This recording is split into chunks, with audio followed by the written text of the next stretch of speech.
तो अगर आप भी रखते हैं एक क्रिएटिव माइंडसेट और आर्ट फील्ड में करियर बनाना चाहते हैं तो ये वीडियो आपके लिए होने वाली है काफी इंपॉर्टेंट। और यहाँ पर आपको काफी कुछ इसकी नॉलेज मिलेगी। अगर आप किसी भी फील्ड से अभी आर्ट फील्ड में चल रहे हैं और अपना करियर बनाने की तैयारी में अगर आप बेसिक से स्टार्ट कर रहे हैं तो भी ये वीडियो आपके लिए इंपॉर्टेंट है, और अगर आप थोड़ा आगे बढ़ रहे हैं तो भी ये वीडियो आपके लिए इंपॉर्टेंट है। अब इसमें जानते हैं कौन कौन से वो पॉइंट हैं जिसमें कि हम सबसे पहले करेंगे आर्ट एजुकेशन पर चर्चा कि उसके लिए कौन कौन सी एजुकेशन ली जाए, उसके बाद एक अच्छा पोर्टफोलियो कैसे बनाया जाए, कैसे एक नेटवर्किंग की जाए और किस तरीके से अपनी पहचान आर्ट फील्ड में बनाई जाए, मार्केट से रिलेटेड और कुछ पेंटिंग बनाने से रिलेटेड हम इसमें बातें करेंगे। सबसे बड़ी जो प्रॉब्लम आती है क्रिएटिविटी रखते हुए भी वो फैमिली प्रेशर की नहीं ये चीजें हमें करनी है या आर्ट फील्ड में नहीं जाना है, इसमें कोई करियर नहीं है। तो अगर ऐसी बात आती है तो आर्ट फील्ड में कौन कौन से करियर हैं इस पर मैंने डिटेल से एक वीडियो बनाई हुई है जो कि आप डिस्क्रिप्शन में दिए गए लिंक पे जाके देख सकते हैं। हालांकि ऐसी कोई प्रॉब्लम नहीं आएगी कि पेरेंट्स आज के समय में मना करेंगे, क्योंकि काफी जागरूक पेरेंट्स हैं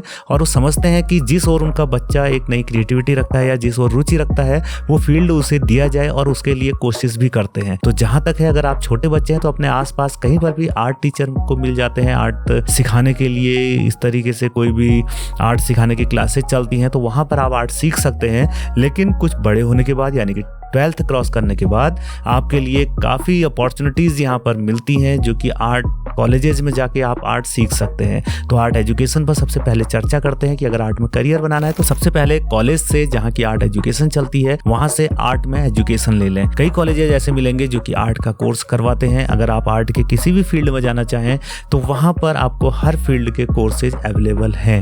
अगर आप इसके बारे में ज़्यादा जानना चाहते हैं कि कौन कौन से कॉलेजेस हैं तो हमें कॉमेंट सेक्शन में बताइए, तो कम्प्लीटली एक वीडियो उसके बारे में आपको बताएंगे कि कौन कौन से कॉलेजेस स्टडी करने के लिए हैं। क्योंकि अभी यहाँ पर इनके बारे में इतना डिटेल से बात करना पॉसिबल नहीं हो पाएगा, अभी और भी काफ़ी पॉइंट यहाँ पर कवर करने हैं। तो सबसे पहला पॉइंट जो आता है वो है आर्ट एजुकेशन का। आप कहीं से आर्ट एजुकेशन ले लीजिए जिस भी फील्ड में आपकी रुचि है, क्योंकि बहुत ब्रॉड फील्ड है, काफ़ी सारी इसमें चीज़ें हैं। पेंटिंग है, स्कल्पचर है, अप्लाइड आर्ट है, ग्राफिक्स है, डिज़ाइनिंग है, एनिमेशन है, बहुत सारे फील्ड हैं।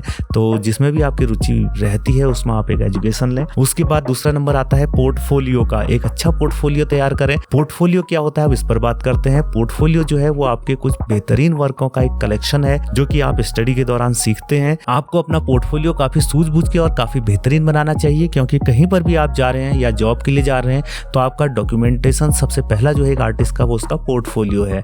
तो इसलिए कहीं भी जॉब के लिए जाएं या कॉलेजेस में जाएं तो अपना पोर्टफोलियो स्ट्रॉन्ग करके जाएं। अगला पॉइंट आता है नेटवर्किंग का। आर्ट फील्ड में आपकी नेटवर्किंग काफी अच्छी होनी चाहिए, क्योंकि यहाँ पर जो सीखने को मिलता है वो हमें एक अच्छे नेटवर्क के थ्रू ही मिलता है। तो यहाँ पर आपके आसपास में आपके संपर्क में जो भी अच्छे आर्टिस्ट हैं जो आर्ट फील्ड में काम कर रहे हैं या प्रोफेशनली काम कर रहे हैं या फ्रीलांसिंग काम कर रहे हैं तो उनके टच में रहिए, उनसे ज़्यादा से ज़्यादा सीखने की कोशिश कीजिए और आने वाले फील्ड में जो अपॉर्चुनिटीज़ हैं वो उनसे काफ़ी बेहतर आपको मिल सकती हैं।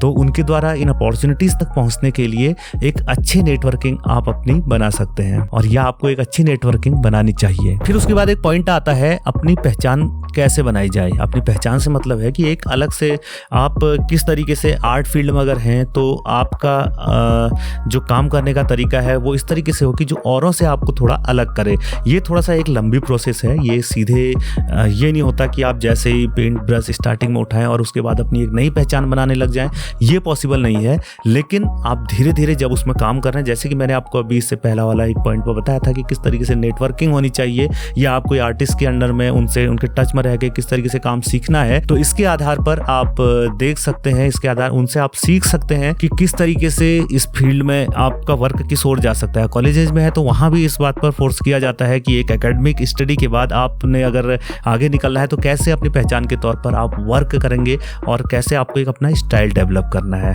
तो ये एक वो रहता है कि आपका काम जो है वो औरों से थोड़ा हट के हो और थोड़ा सा अलग हो। फिर अगर हम पोर्टफोलियो भी हमने बनाया, अपना कुछ वर्क भी किया, तो हमें एक समझ होनी चाहिए थोड़ी बहुत मार्केट की कि किस तरीके से अपने वर्क को सेल करने के लिए प्रेजेंट किया जाए। तो आर्ट मार्केट की अगर हम बात करें तो इसका जो सोर्स है वो या तो ऑनलाइन एग्जीबिशंस के थ्रू जाता है या आप ऑफलाइन एग्जीबिशंस कर सकते हैं। ऑफलाइन एग्जीबिशंस में जैसे गैलरीज में एग्जीबिशन करना, उसमें भी 2 तरीके से एग्जीबिशन हो सकती है, ग्रुप एग्जीबिशन हो सकती है, सोलो एग्जीबिशन हो सकती है। ग्रुप में कुछ लोग मिलकर एग्जीबिशन करते हैं, जैसे गैलरी हायर कर ली और ग्रुप में ही एग्जीबिशन प्रेजेंट कर दिया। सोलो आर्ट एग्जीबिशन का ऑप्शन है तो काफी आर्टिस्ट इसे प्रेफर करते हैं और अपनी एक सीरीज पर वर्क करके सोलो आर्ट एग्जीबिशन के तौर पे उसे प्रेजेंट करते हैं। और धीरे धीरे ये चीज डेवलप हो जाती है कि किस तरीके से आर्ट पीसेस की जरूरत पड़ती है। होने को तो अगर आपका स्टाइल डेवलप है, आप अपने स्टाइल पर काम कर रहे हैं तो उसी पर करेंगे, लेकिन फिर भी उसमें और भी काफ़ी चीज़ें रहती हैं, मीडियम रहते हैं और साइज़ रहते हैं, कैसे कैनवस साइज़ पर वर्क करना है, पेपर पर वर्क करना है, किस तरीके से उसे अलग अलग सिस्टम में डालना है। तो ये सारी चीज़ें उसमें रहती हैं और इसको आप अनुभव से ही सीख सकते हैं। और साथ ही जब आप वर्क करते हैं तो पेंटिंग करने की कोई सीमा ना रखें कि किस तरीके से हमने एक काम करना है, या कोई फिक्स एक ये कहें कि एक ही चीज़ पर बंधे हुए ना रहें, अपने लिए कोई सीमाएं ना रखें। अपनी क्रिएटिविटी को हर समय खुला आयाम दें, एक खुला नजरिया दें और उसे सीमाबद्ध ना रखें बल्कि सीमाओं से परे करें। तो वो काफी बेहतर और बहुत कुछ रचनात्मक देखने को मिलेगा। और धीरे धीरे वर्क ही वर्क को सिखाता है। तो धीरे धीरे अगर आप अपने वर्क को देखेंगे, उसकी स्टडी करेंगे कैसा उसमें वर्क हुआ है, तो उससे आर्ट वर्क काफी हद तक डेवलप होते हैं और काफी नई चीजें निकल के आती हैं। तो इन्हीं तैयारियों के साथ आप अपने आर्ट करियर को एक उचित दिशा की ओर ले जा सकते हैं। तो मिलते हैं नेक्स्ट वीडियो में किसी नए टॉपिक के साथ। तब तक के लिए नमस्कार, धन्यवाद।